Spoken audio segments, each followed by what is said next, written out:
Hola a todos, bienvenidos a Paredro, el podcast de libros, autores y demás actores del mundo literario. Mi nombre es Camilo Hoyos y les doy la bienvenida a otro capítulo en el cual traemos nuestros eventos de la Feria del Libro de Bogotá 2025.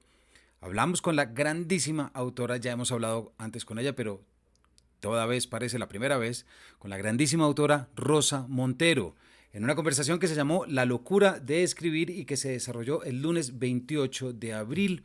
Una conversación en la que pasamos por distintos elementos de su obra, pero como siempre, escucharla hablar de lo que es el bienestar, la salud mental y la importancia de resistirnos a la homogenización y la resistencia de parecernos a todos son cosas que quedan en el corazón y en la mente. Espero que les guste. Bienvenidos.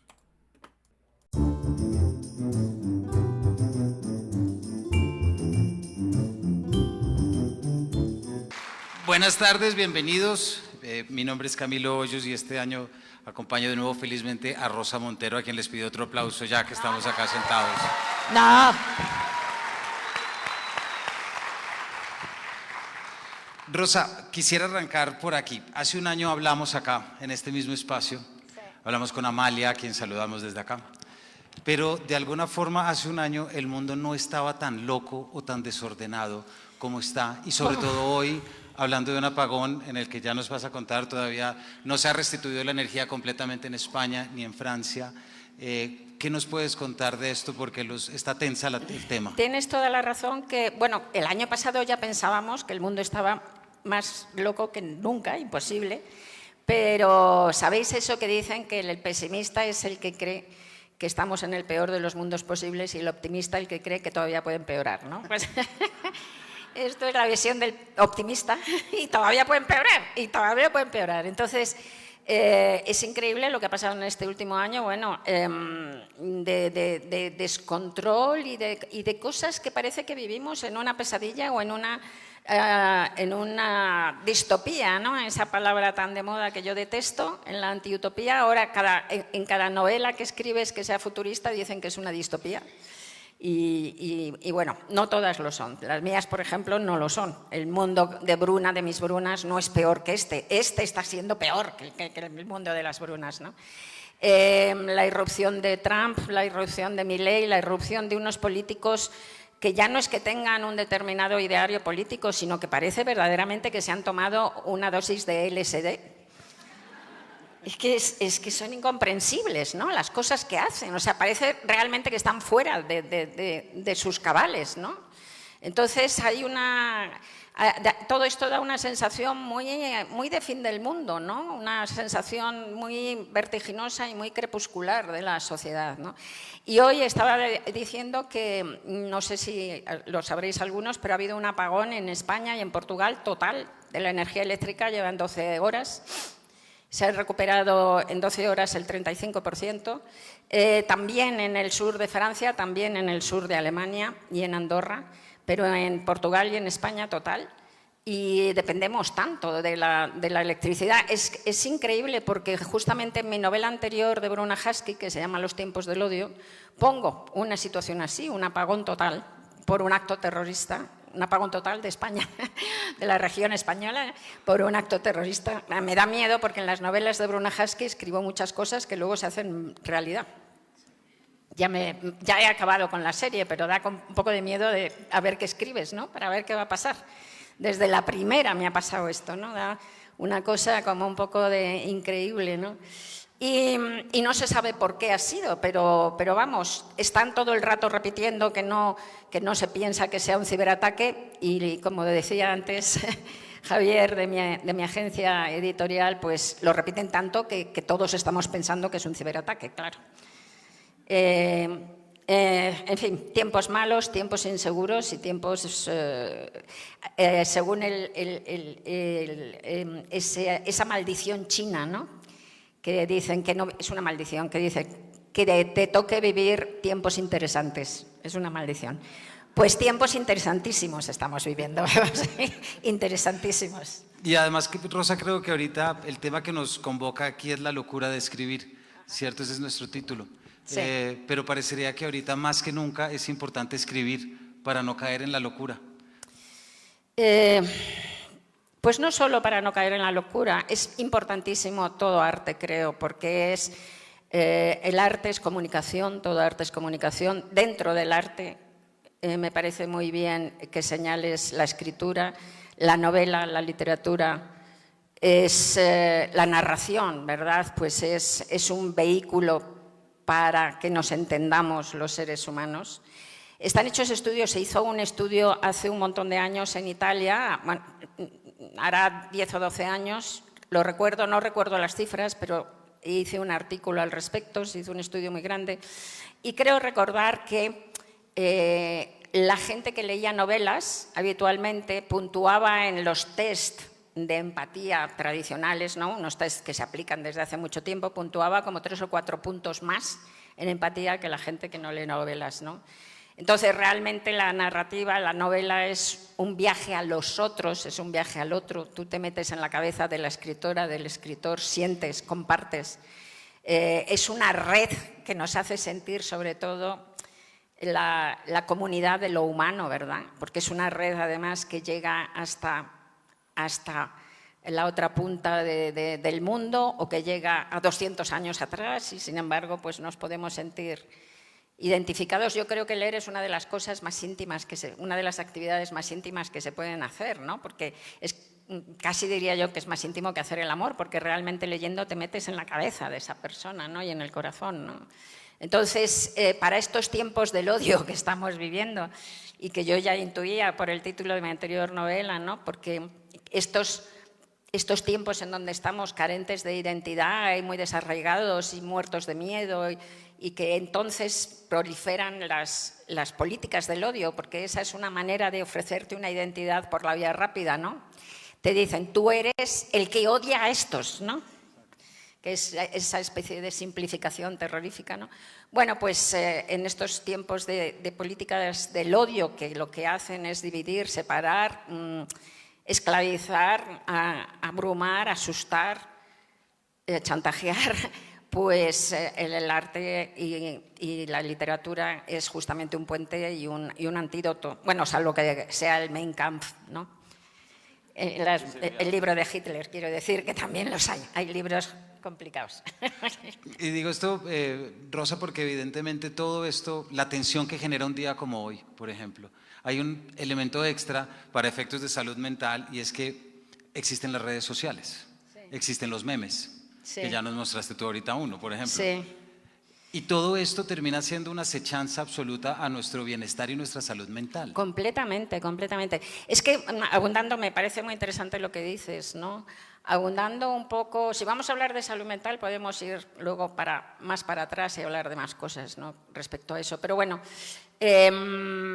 abundando en lo de la identidad, porque es que es algo que llevo pensando y toda mi vida y lo he estudiado mucho y me interesa mucho, ¿no? Y en la última novela pues trato sobre todo quizá de eso en Animales difíciles. Pues abundando en la identidad, diré que es uno de los temas más difíciles, una de las cuestiones más difíciles en nuestra propia vida, llegar a saber qué queremos de verdad y qué somos, más o menos, porque somos muchos dentro de nosotros, pero tener una vaga idea de qué queremos y qué somos, pues yo creo que hay mucha gente que se muere sin llegar a saberlo, ¿no? Yo creo que en principio empezamos en nuestra vida, voy a llegar a las redes, aunque no te lo parezca, al final llego a las redes. Yo creo que empezamos viviendo, intentando ser, la mayoría creo que empezamos viviendo intentando ser lo que nuestros padres quieren que nosotros seamos. O algo todavía más ridículo y más absurdo, lo que nosotros creemos que nuestros padres quieren que seamos, que a lo mejor no es verdad, ni siquiera es verdad, ¿no? Y luego, de ahí se pasa a que la identidad, somos animales sociales y la identidad depende de la mirada de los otros, del espejo, que la mirada de los otros nos proporciona. Nos miramos en los otros y de esa manera inevitablemente construimos nuestra identidad, lo cual es muy desconcertante y muy desasosegante. Juan Villoro, el escritor mexicano maravilloso, me contó una historia que pasa, no sé si te lo conté el año pasado o no. Bien, fenomenal. Pues Juan Villoro me contó una historia de una tradición que hacen en una comarca mexicana, que no recuerdo cuál es, pero que es una tradición muy cruel. Y es que todo el pueblo la tradición se llama los plantados, los plantados. Entonces todo el pueblo se pone de acuerdo para burlarse de un vecino o de una vecina, y entonces todo el pueblo se pone de acuerdo para decirle lo mismo. Entonces le dicen, por ejemplo, ay Manolo, Manuel, hay que ver lo valiente que eres, porque eres tan valiente, porque tienes ese temple increíble, porque es que no te arredras ante nada, y además de ser tan valiente, eres tan atlético, porque pareces un tirillas y un flacucho, pero esos músculos en realidad son de acero. En fin, todos le dicen esto, le dicen, en fin, eres tan valiente y tan atlético que tú eres el único, que yo creo que eres el único de toda la comarca capaz de arrojarse de cabeza al cenote espantoso este que hay aquí al lado. Y Manuel termina arrojándose de cabeza al cenote, aunque se arriesgue, no quiere, no sabe, y aunque arriesgue con ello su vida, se termina arrojando de cabeza al cenote porque le han plantado una identidad y tiene que responder a ella. Y si esto os parece exagerado, os aseguro que esto es un reflejo de lo que es nuestras vidas. Realmente somos lo que vemos reflejado en los ojos de los que nos rodean. Entonces, la única manera de controlar esto un poco y de llevarlo por el buen camino es cuidarse muy mucho de quiénes escogemos como espejo, ¿no? Eso es importantísimo. ¿Quién va a ser nuestra red de apoyo y de representación de lo que somos? Esa es la única manera de que podamos vivir una vida mínimamente sensata. Pero claro, esto lo que hace es que con las redes nos están volviendo más locos todavía, porque el reflejo que se nos devuelve está completamente distorsionado, multiplicado hasta la locura, y es una especie de caleidoscopio deformante que contribuye de una manera radical, yo creo, a la enajenación y al trastorno mental y a verdaderamente la desesperación social, ¿no? y a que la gente viva con mucha angustia, ¿no?, en la vida. ¿Veis cómo llegábamos a las redes? Llegamos, sí, sí. Y no me lo habías contado el año pasado. Bien. Pero hay algo que quiero volver sobre lo que decías de cómo la lectura y, digamos, también la escritura es una forma que te conecta con los demás.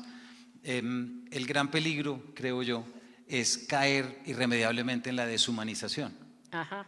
Porque las redes sociales contribuyen a eso, porque las falsas noticias también contribuyen a eso. Y el otro día decía, ¿qué puede hacer uno para deshumanizar? Y claro, aquí podemos entrar con una cantidad de discursos de bondad y de todo lo que quieran. Pero yo creo que el más importante es que cada uno tiene que cuidar su salud mental. Pero fíjate, tienes que cuidar tu salud mental, pero la deshumanización va por otro lado, yo creo. O sea, ¿y a qué llamamos deshumanización? Claro, es que ahí empieza el problema. Siguiendo con el tema este de la identidad, y va al hilo de lo que dices. Hay un libro de una mujer que es economista, se llama Nasrin Hertz, como la compañía de coches, norteamericana. Entonces escribió un libro que se llama The Lonely Century, el siglo solitario, y se publicó en 2020. Y entonces estaba estudiando, pues entre otras cosas, los grupos extremistas norteamericanos, activistas y salvajes. Y fue a preguntar a estos grupos extremistas qué es lo que a los individuos que participaban ahí, qué es lo que más les gustaba de estar en estas células extremistas, que eran estas malas bestias que en el 21 asaltaron el Congreso. Recordaréis las fotos de esta gente, cómo iban. Esos. Pues esta chica les fue a preguntar a esta gente. Y ellos dijeron que lo que más apreciaban era el sentimiento de fraternidad.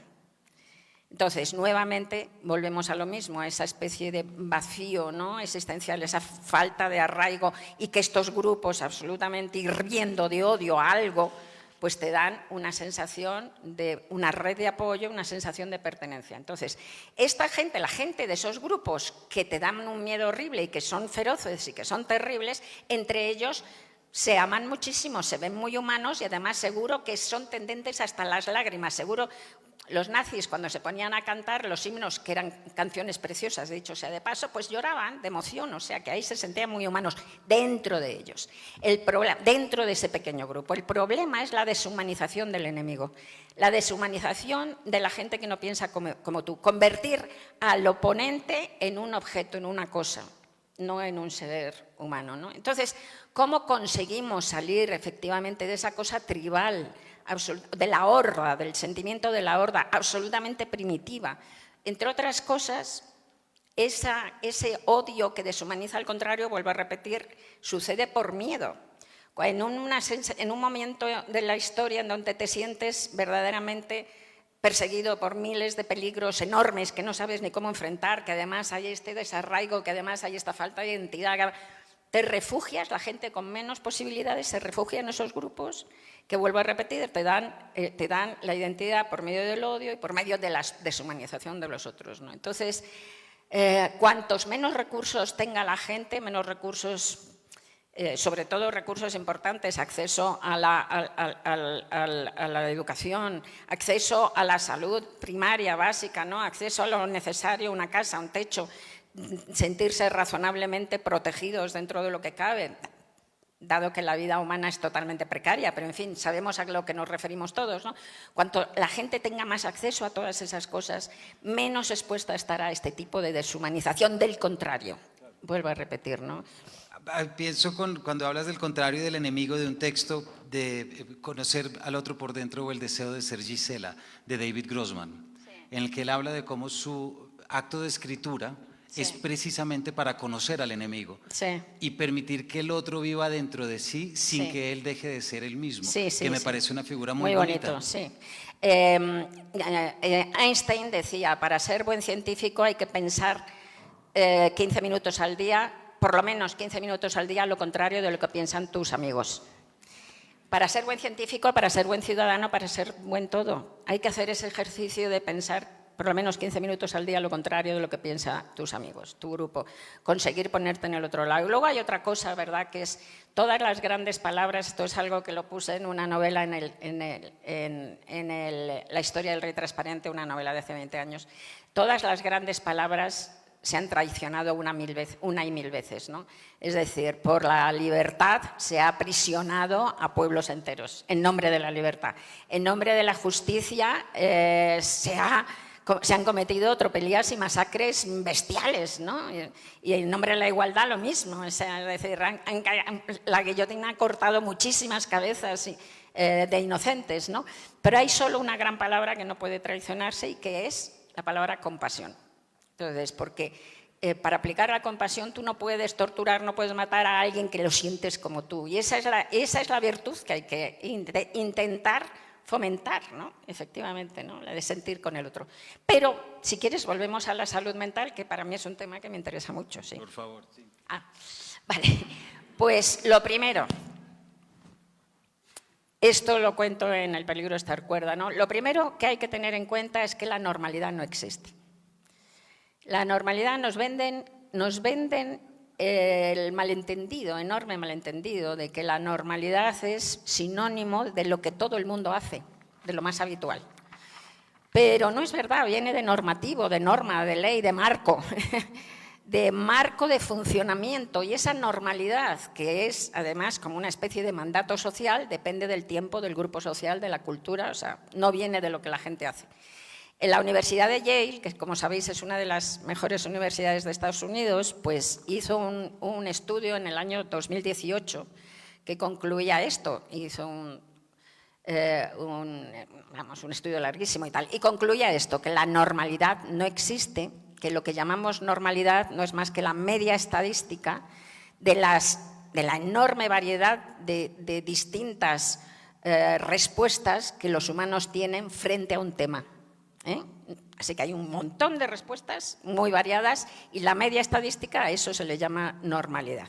Entonces, primero, todos sabemos que esas medias estadísticas pues son muy artificiales, ¿no? Es como cuando te dicen en España a cada pareja le corresponde medio hijo, ¿no? Claro, el medio hijo como que no existe. Pero sobre todo es que si la normalidad es esa media estadística, es imposible que haya un hombre o una mujer en el mundo que atine con la media estadística en todos sus parámetros. Así que todos somos divergentes en algo, absolutamente todos. Y ser diferente no es patológico. O sea, lo normal es ser raro. Y es ser raro en una amplia gama de rarezas, que van desde muy raro a un poquito raro. Incluso los que van de muy raro, pues hay montones de gentes iguales. Por ejemplo, yo conocí hace un montón de años a la amiga de unos amigos, que a mí me pareció siempre una mujer, hace mucho que no la veo, seguro que sigue siendo formidable, me parecía una mujer serena, tranquila, que cuando estabas con ella era fantástico porque te calmaba, yo que soy un motor, ¿no? Bueno, y entonces un día esta mujer me contó que ella toda su vida, cuando se cortaba las uñas de las manos y de los pies, guardaba los recortes en cajas de cerillas. Sí. Y que cuando se separó le mandó una caja de cerillas a su exmarido, ¿no? Bueno, a mí esto me pareció tan peculiar que hace un montón de años escribí un artículo en El País contándolo, ¿no? Y aquí viene lo más importante, que me escribieron como media docena de lectores diciéndome que ellos hacían lo mismo. Y luego, con el tiempo, he sabido, psiquiatras me han dicho y tal, que es muy habitual, que mucha gente guarda las uñas, que guarda el pelo, que se corta y tal. Y estaba contando esto cuando estaba haciendo la promoción del peligro de estar cuerda en México, en Querétaro. Y se le levanta una chica de la primera fila y dice, pero sí, eso es muy normal, muy normal. Además de que es muy normal, esto es un filtro amoroso, dice. Dice, mi madre toda la vida ha mezclado la ralladura de las uñas, de sus uñas, con el azúcar del café de mi padre.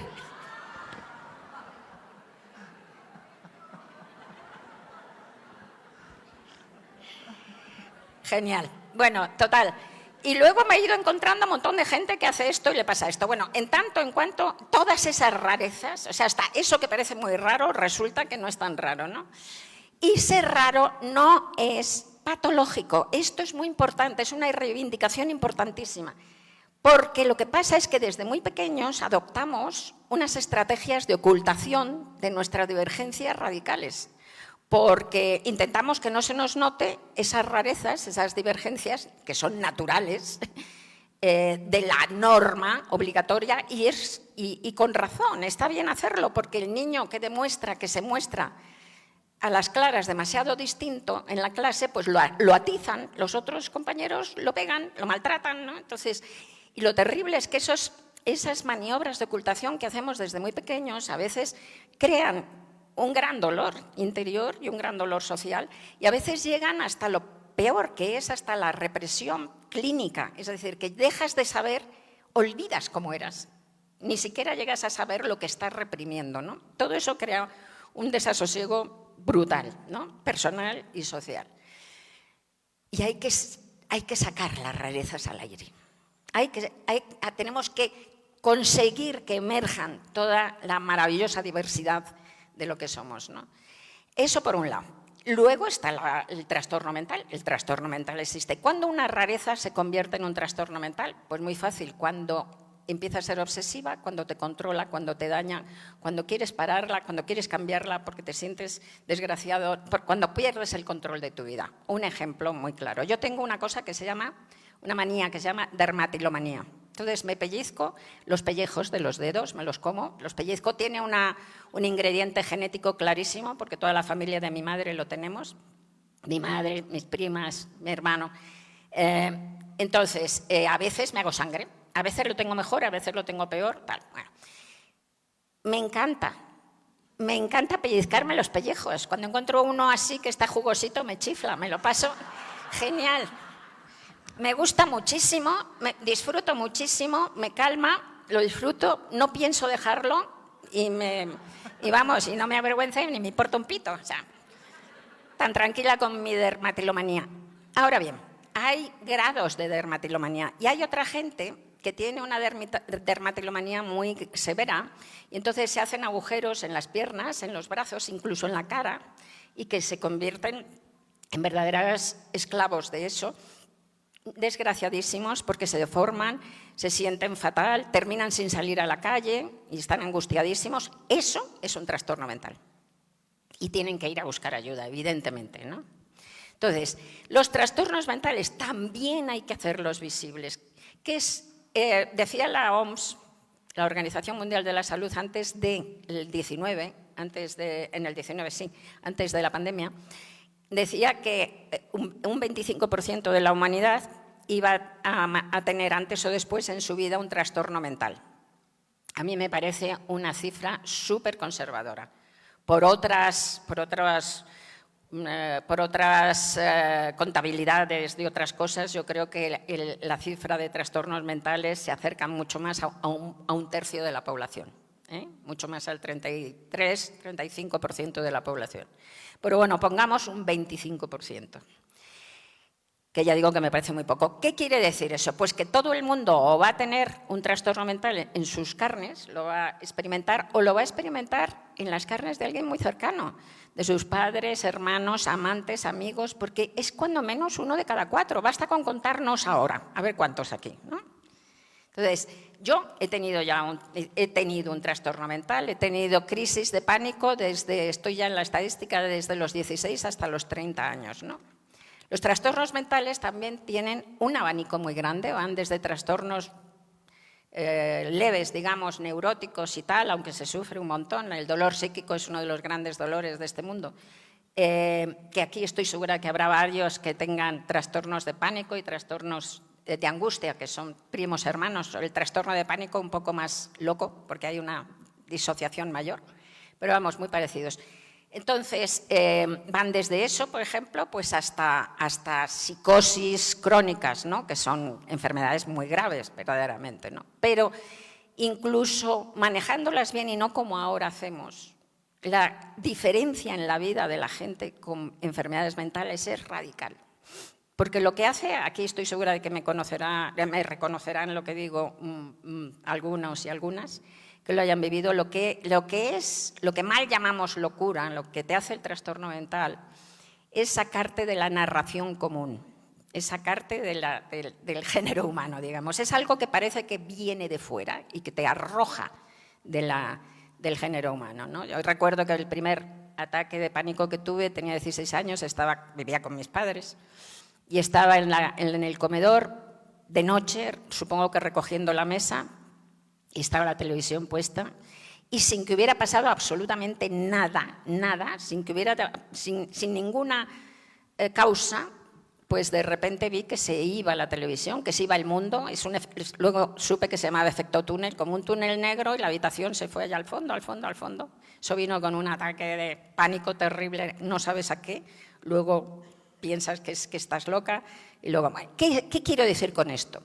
Pues que lo que el trastorno mental te da es una soledad, una sensación de soledad absoluta, colosal, que no tiene nada que ver con la palabra soledad, con la palabra soledad que todos usamos. Ni siquiera con la soledad existencial, ni siquiera con la soledad ante la muerte, que no debe tener ninguna gracia morirse. Bueno, detesto, me da mucho miedo a la muerte, pero por lo menos cuando te mueres sabes que todos los humanos nos morimos, no hay nada más humano que morirse. Mientras que el trastorno mental te engaña y te hace creer que eso que te está pasando no le ha pasado a nadie, nunca, ni le pasará. Que eres la única persona en el mundo y en la historia a la que le está sucediendo eso. Por eso es indecible, porque te conviertes de repente en un marciano y en el único marciano que conoces y no sabes hablar ni marciano. ¿A quién se lo vas a decir? ¿Cómo se lo vas a contar?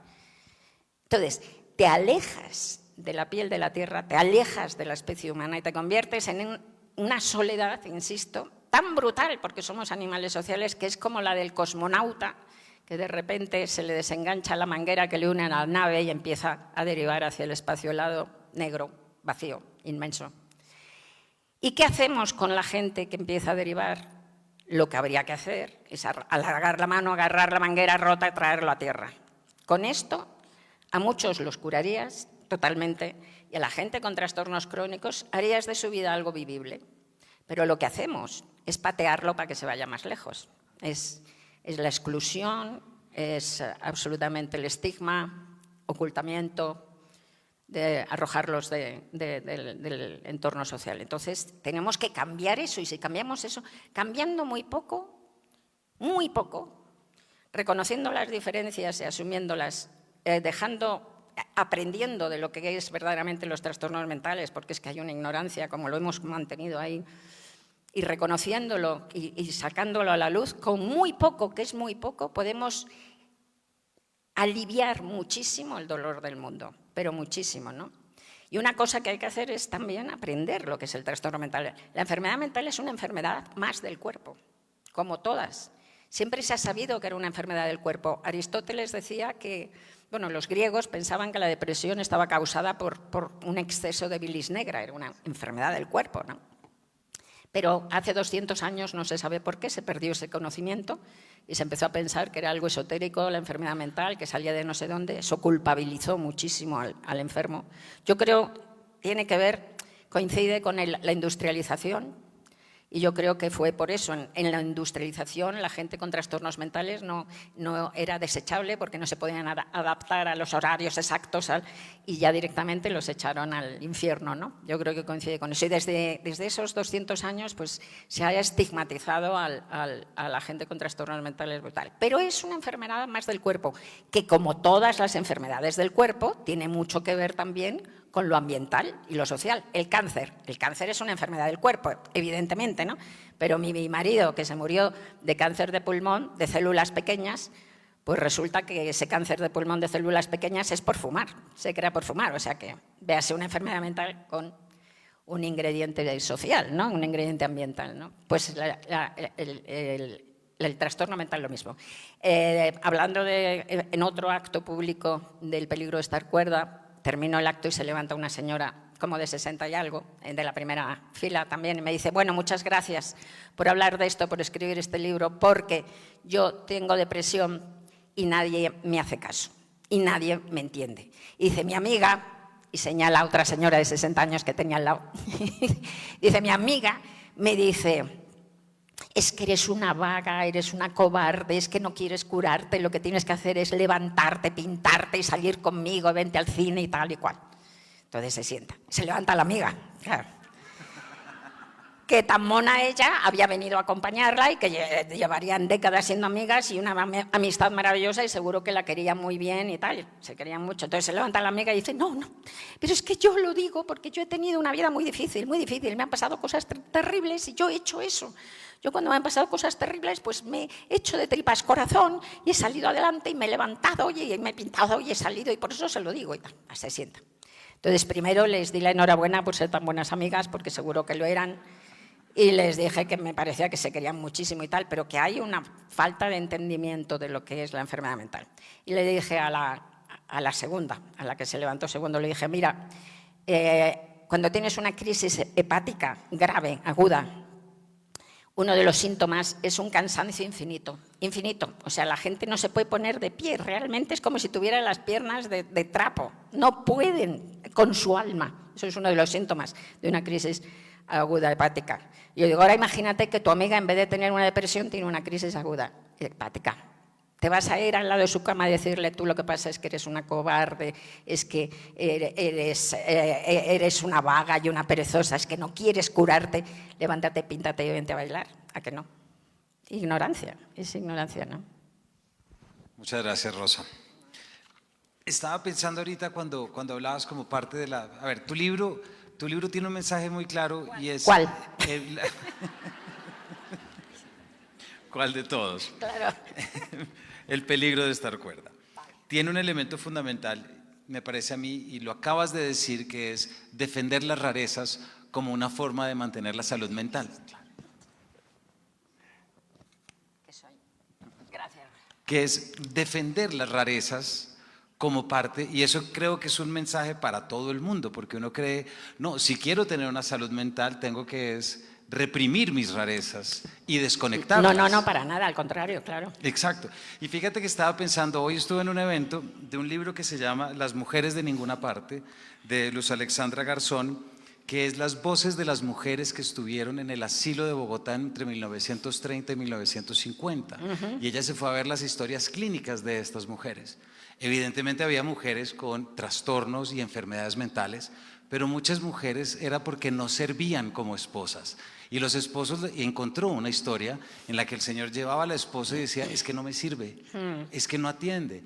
Y salió con una lobotomía. Sí, bueno, eso es muy típico, o sea, se sabe, está estudiado, hay algunos libros que estudian cifras, a muchísimas mujeres se les ha internado en psiquiátricos justamente porque no se adaptaban a su papel de mujer tradicional, muchísimas mujeres, pero también se ha utilizado, el sistema psiquiátrico se ha utilizado de forma represiva en la Unión Soviética.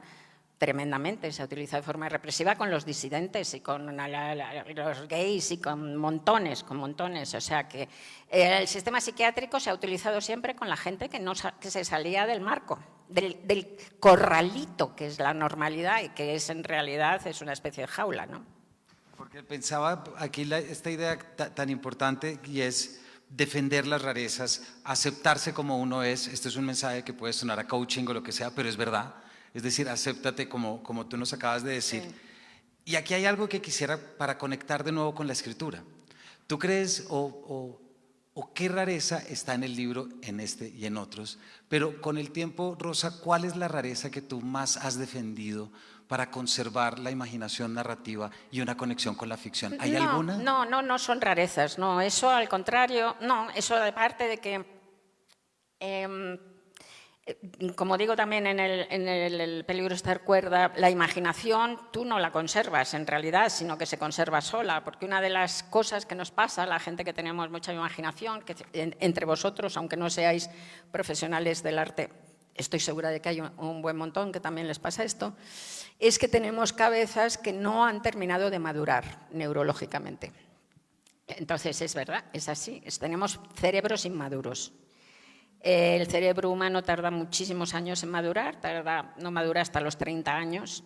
Cuando me enteré de eso, de que tardaba tanto, comprendí muchas cosas, la verdad. Y una de las fases de madurez cerebral más importante, la más importante quizá, sucede en la primera pubertad. Hasta entonces el cerebro infantil está hiperconectado. Todas las neuronas están conectadas unas con otras. Entonces es un chisporroteo eléctrico y una sopa química, ¿no? El cerebro, y entonces está súper conectado. Por eso los niños tienen esa imaginación desbordante, ¿no? Y ven pasar un perro, piensan que es un dragón, y tienen amigos imaginarios, ¿no? Los niños tienen amigos imaginarios. Si una persona adulta tuviera un amigo imaginario, diríamos que tiene un delirio psicótico, ¿no? Pero como es un niño, nos parece normal, porque tiene esa cabeza hiperconectada. Entonces, en la primera pubertad, pues hay esa fase de madurez cerebral es una poda cerebral. Es una poda de las conexiones neurológicas para concentrar el cerebro en lo útil. Se podan todas las conexiones que no son útiles. Y esto es muy bueno para la supervivencia de la especie. Es decir, que evidentemente ha ayudado mucho a que seamos la especie tan exitosa que somos, que nos hemos convertido en un virus, ¿no? Para el planeta. Entonces, concentran el cerebro en cazar bien mamuts, recolectar sin envenenar a la tribu, para buscar una pareja adecuada, para tener prole, para mantenerla viva, para hacer que esa prole crezca hasta llegar a la edad de poder tener a su vez prole. En fin, todo esto pues hace que estemos aquí ahora todos, ¿no? Pero resulta que hay un porcentaje de los humanos que no se sabe muy bien cuál es, que yo por otros cálculos pienso que debe rondar el 20%, que no se nos poda el cerebro, o no se poda totalmente o se queda sin podar.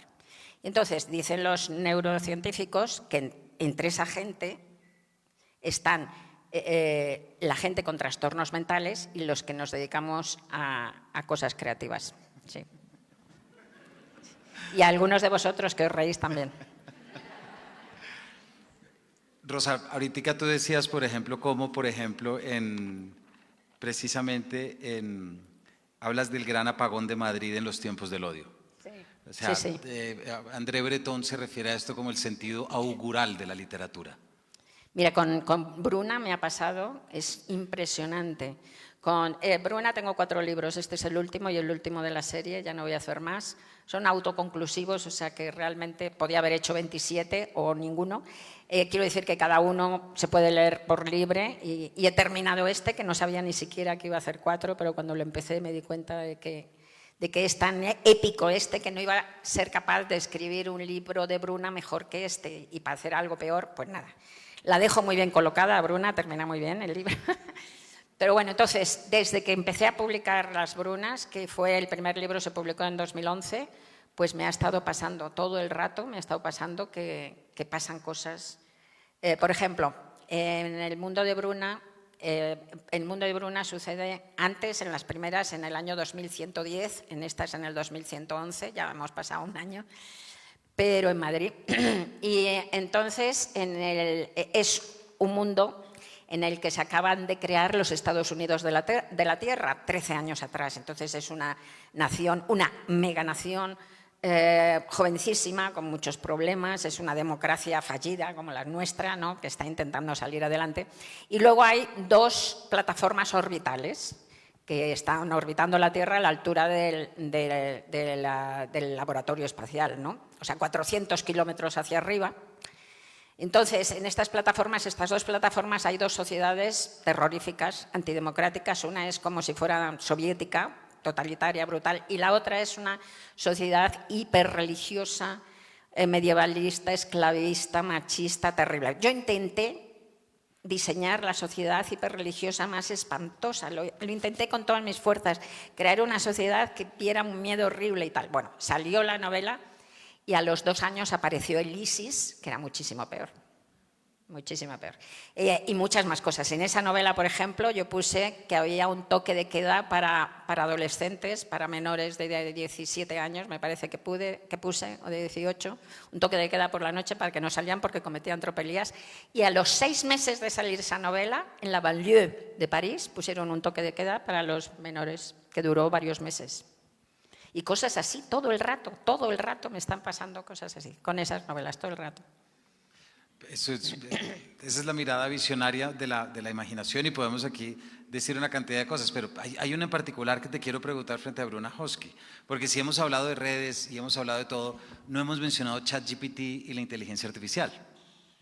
He hablado esta mañana de eso. ¿Cuántos habéis estado esta mañana? Vale, un montón.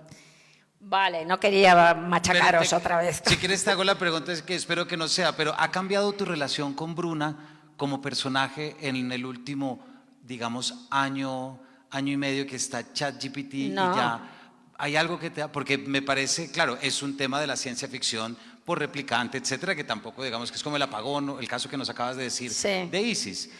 No, lo que veo es que es muy preocupante, es una tecnología, con mi relación con Bruna para nada, pero naturalmente en este último número, Bruna además es detective, ¿no? Es un clon humano, o sea que es humana, sale de células epiteliales madre. Lo que pasa es que los ingenieros genéticos la han desarrollado a ella y a los demás tecnohumanos a toda velocidad. Son criados en un frío tanque de acero y vidrio. Y en 14 meses pues, se desarrollan hasta los 25 años biológicos. En ese momento son activados y viven 10 años, como hasta los 35 biológicos, y a los 10 años pues se les desata, no porque los ingenieros lo quieran, sino por error, porque no lo han sabido hacer mejor, se les desata un proceso de fallo multiorgánico, el TTT, el tumor total tecno, que los mata en una semana, de manera que saben cuándo van a morir y por eso no pueden olvidarse de que son mortales, ¿no?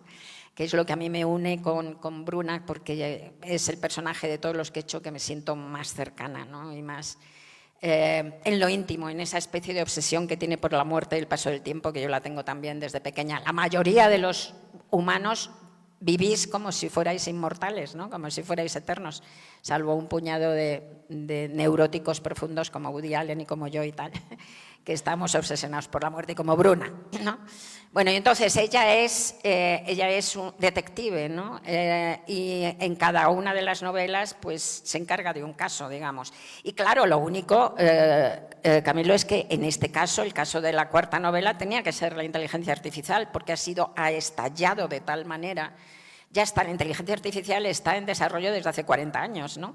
Pero lo que ha cambiado es que el hecho de que ChatGPT la pusiera en abierto en Internet.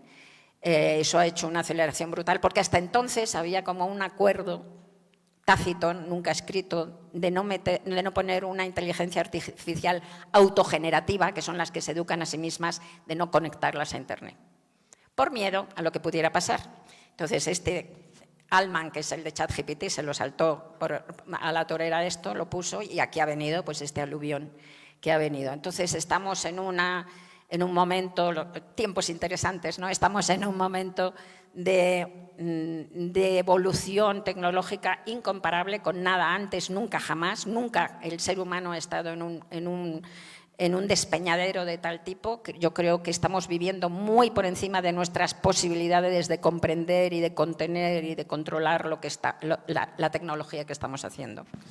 Y verdaderamente, pues a mí no me ha alterado nada mi relación con Bruna, pero a Bruna se ha puesto a investigar la inteligencia artificial, que en esta última, en Animales difíciles, pues es el tema que trata, y sobre todo de la superinteligencia, ¿no? De la posible llegada de la superinteligencia, que puede ser pues una de las posibilidades de extinción de la especie humana, ¿no?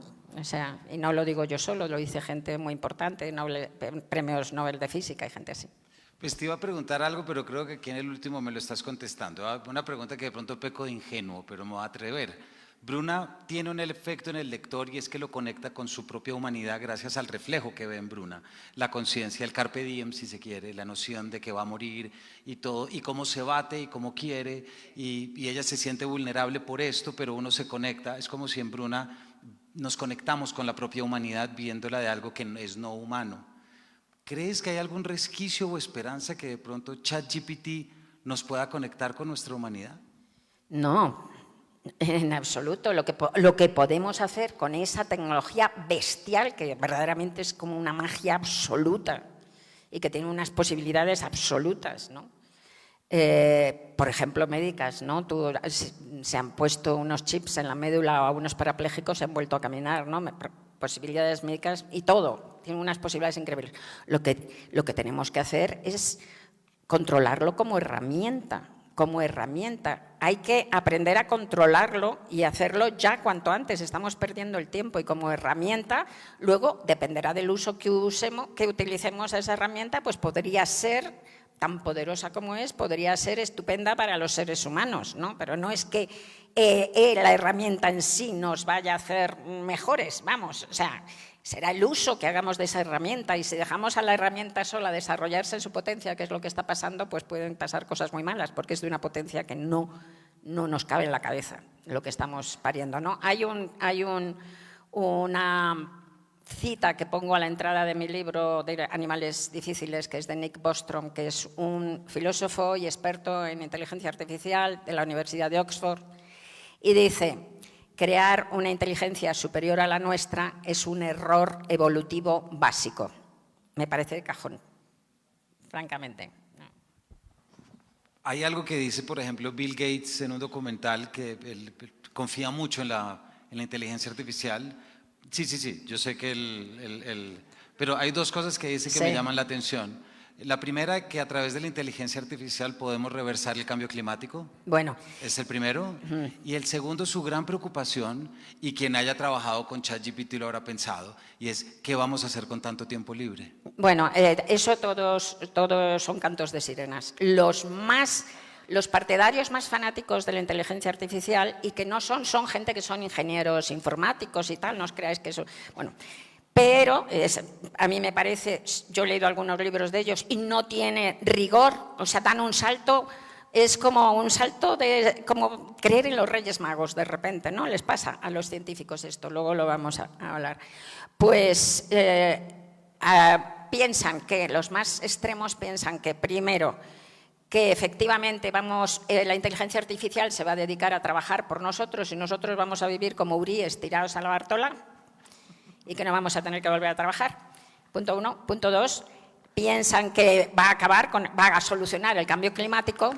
Y punto 3, piensan que van a acabar con la muerte y que vamos a ser eternos. Y esto lo dicen, ¿no? Sin argumentarlo. Lo dicen sin argumentarlo. Entonces, lo pongo en mi libro, ¿no? Es un discurso realmente mesiánico que se parece muchísimo al discurso de los futuristas de los años 20 del siglo pasado, ¿no?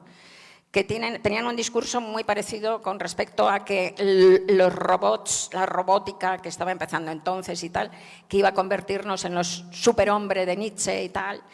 Y os recuerdo que los futuristas terminaron dentro del del partido fascista de Mussolini, ¿no? Terminaron metidos en el partido fascista. Los científicos tienen una cosa que es que nos la demuestra muy bien la película Oppenheimer, si habéis visto, ¿no? Que se meten en sus estudios, se centran en ese estudio y, por un lado, primero, desde el punto de vista más amable, por la pasión de aprender, de descubrir y de seguir viendo, pero segundo, por el narcisismo de ser yo el que descubra, tremendo narcisismo, y tercero, por la conveniencia de que si lo descubro es que voy a ser millonarísimo y voy a tener todo el poder.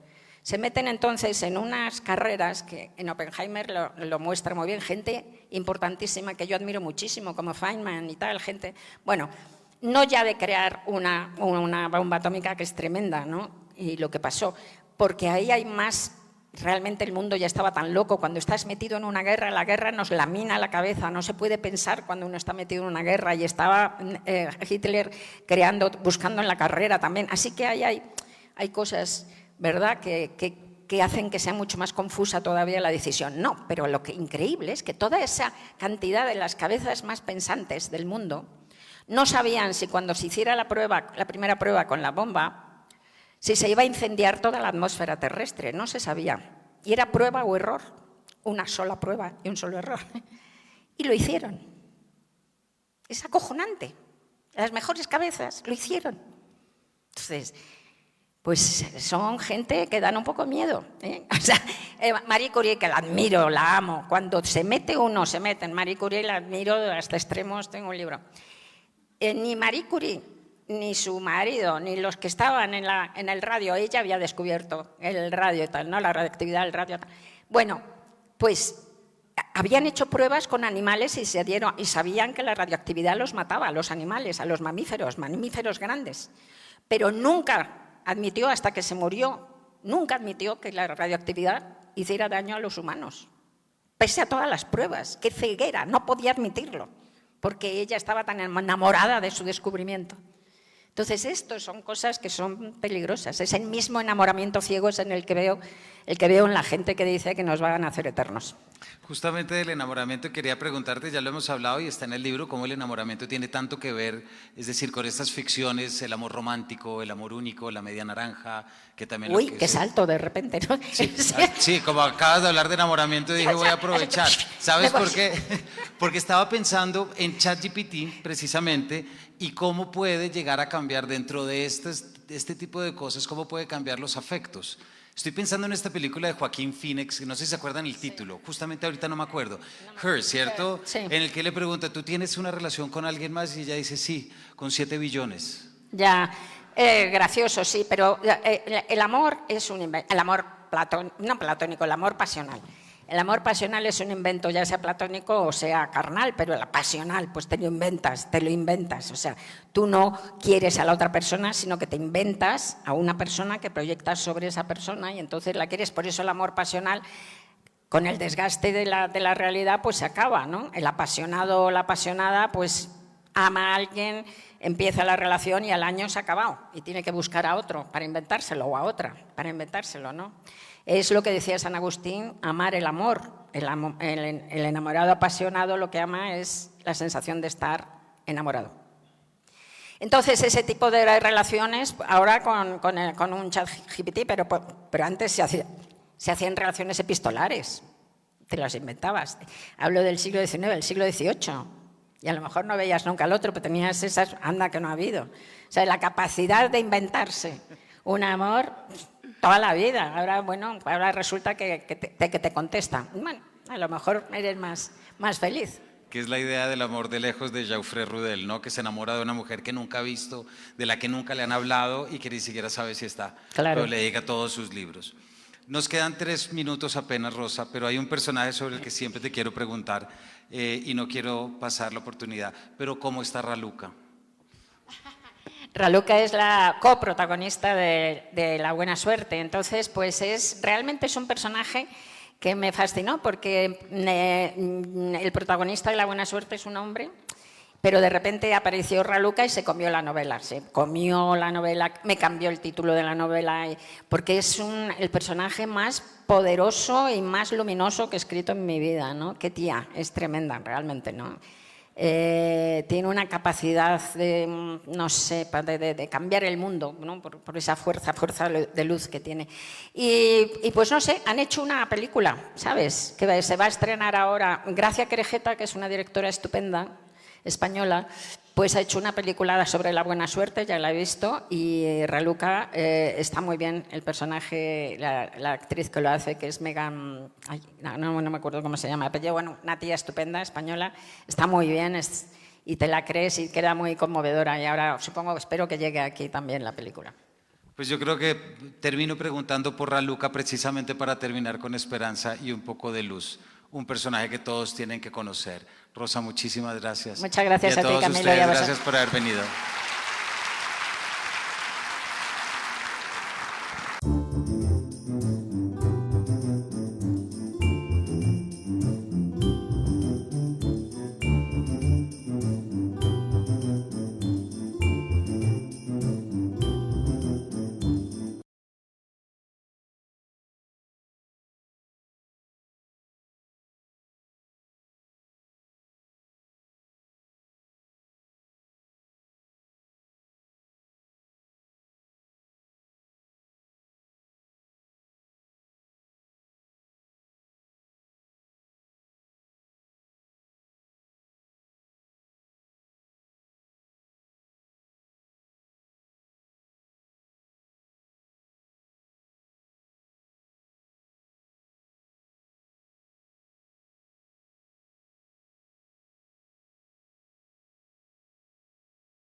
Preguntas, perdón.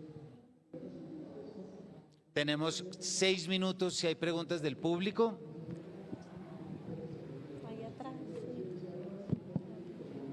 Sí, yo solamente escuchándolos pensaba en lo que nos pasa a todas y todos en esta sociedad con la cultura.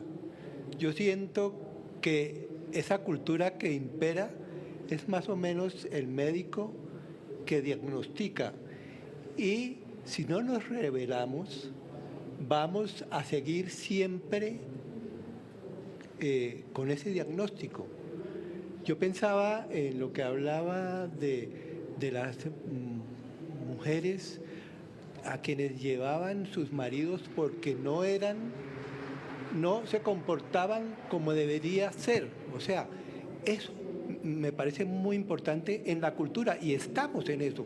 Yo creo que de alguna manera a todos, unos nos tratan de locos por ser un poco rebeldes, y me parece que es importante reivindicar esa rebeldía. Eso quería decir. Quisiera para Felipe hacerle una pregunta sobre la moneda. ¿Te refieres a la coscoja? Era una moneda especial acuñada para los lazaretos. Se tenía la idea que la moneda nacional no podía circular en los lazaretos porque si la tocaban y salía nuevamente el lazareto podía infectar. Entonces se acuñó esta moneda que se llamaba la coscoja, que era con la que se pagaba la ración. Y curiosamente, preguntando a los historiadores locales, yo soy literato, soy profesor de literatura, por la palabra coscoja. Y yo les decía, ¿pero de dónde viene esa palabra coscoja? Y me decían, esa palabra la trajeron los veteranos de la Guerra de los 1000 días cuando llegaron acá, porque la coscoja era lo que botaba el chopo de Fisto, que es la escopeta de la Guerra de los 1000 días, la cámara de repetición, botaba la vaina de la bala, y a esa vaina le llamaban coscoja, y con esa coscoja los liberales durante la Guerra de los 1000 días hicieron una moneda paralela a la de los conservadores, tratando de hacer un estado paralelo mientras la guerra ocurría. Y cuando llegaron a Agua de Dios, vieron la moneda que había acuñado el Estado y dijeron, eso es moneda falsa, eso es coscoja. Y ese es uno de los muchos ejemplos que hay sobre reciclar. En Agua de Dios es un gran lugar donde se han reciclado miles de historias y donde la historia de Colombia se ve completamente diferente, una historia inédita. Uno la ve desde Gonzalo Jiménez de Quesada, que ellos dicen que fue el primer enfermo de lepra y el fundador de Colombia, pasando por el general Murillo Toro, que donó su finca, no la donó, la vendió a un precio exorbitante. Luego el general Reyes, que puso el cerco sanitario, entre comillas. Luego Rojas Pinilla, que quiso expulsarlos a Gorgona y hacer un gran campo petrolero ahí, hasta Ernesto Samper, que les dio una pensión. Entonces se puede contar una historia de Colombia desde ahí, fascinante, viéndola desde otro lugar, no como esa coscoja que se va transformando. Gracias por la pregunta. No olviden que pueden comprar los libros, están aquí afuera, y también los invitamos a que sigan la programación de Filbo porque quedan 5 debates más como este para que nos acompañen. Bueno, creo que nos quedamos sin tiempo para la pregunta, discúlpame, pero puedes ahorita. Muchísimas gracias.